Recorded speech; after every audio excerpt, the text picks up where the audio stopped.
What happens to our bodies if we don't eat for a week? It's not a good idea to go without food completely for a week, however, it's still something that happens. You may miss breakfast or lunch one day, and the next day you say you'll make up for it, but then that day comes and goes too. The first 2 or 3 days, your body will draw energy from the glycogen stored in your muscles, giving you energy. After that, your body will start to break down lean muscle tissue and fat, which can leave you weak and exhausted. Your sleeping pattern and mood will likely change, as skipping meals can lead to low blood sugar, fatigue, and irritability. Your body is also likely to experience some swelling and bloating, since it can no longer draw on the glycogen stores for energy. If you're heading into a week of not eating, make sure and drink plenty of water to stay hydrated.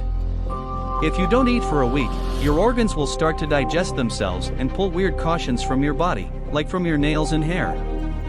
You can also become malnourished, meaning your body isn't getting the nourishment it needs to function properly and fight off illnesses. Not eating for a week can also lead to a higher risk of death or serious ailments. So, to sum it up, it's definitely not a good idea to go without eating for an entire week. The best way to stay healthy, ensure your body is getting enough nutrients and energy, and protect it from illnesses is by eating a balanced diet and maintaining a healthy lifestyle. Thanks for watching.